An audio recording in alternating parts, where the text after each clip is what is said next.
very close to my heart because my wife, a few years ago, had cancer. And she went to a doctor and he said, you know, I need to operate you in 48 hours because I think you're going to die. And she thought to herself, you know what? I bet you there's a herbal remedy out there. I bet you there's another way. I'm not going to go for this operation or chemotherapy or whatever. So my wife went out there and she discovered another way. And the thing that inspired us to do this was the fact that the pharmacies are full of medicines and the hospitals are full of sick people. So I said to myself, well then, why? I mean, these medicines are in the pharmacy. They're supposed to make people better. Why are they queuing up to get into hospital then? There must be something wrong with the system. And so as we delved into it, and we discovered that this school of natural healing in Utah, in the United States, this gentleman here is David Christopher Jr., the son of a famous herbalist called John R. Christopher. Very interesting guy. And he's cured all sorts of things. You know, they say, oh, we're looking for the cure for cancer. You know, you get these people, you go to Tesco's and they say, oh, would you like to donate some money for the cure for cancer? You know what? Cure for cancer has been out there for 80 years. And what my wife did, she went on a raw, vegan, plant-based diet for 3 months. We were already vegan, so we weren't eating meat or dairy. And she worked out with a personal trainer. She prayed.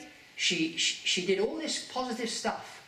And she had this cyst, which was that big, ovarian cyst, and it was turning into a cancer. And this is what the doctor would say. He said, oh, this is really bad, really bad.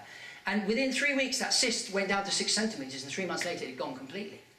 And that's because she changed the way she was eating.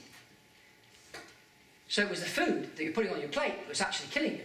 So a lot of these diseases that people have today is to do with the food. But you know, you go to the supermarket, you think, well, you know, it's on the shelf in the supermarket. I actually saw it advertised on ITV yesterday, so it must be good for you. Yeah, but wait a minute. Is it really good for you? Question. You need to find the answer. So we discovered, as we researched this subject, that the most important organ in the body is your colon.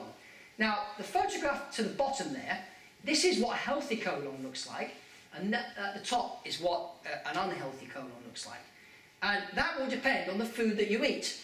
It's important to exercise, it's important to eat the right food, and it's also important to use herbs that can keep your colon clean.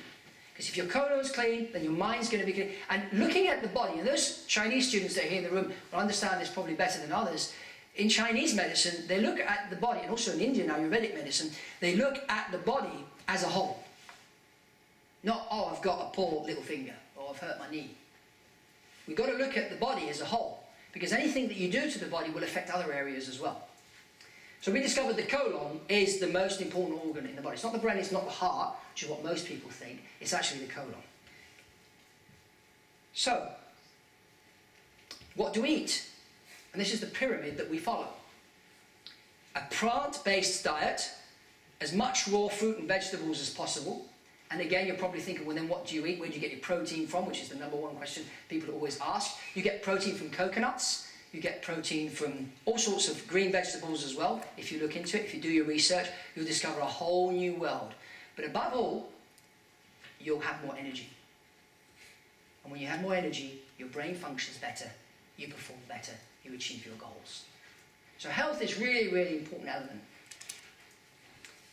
Now this is an interesting guy, Marcus Rothkranz, who we personally know. This is what Marcus looked like when he was 27. He worked in Hollywood. He worked in film production.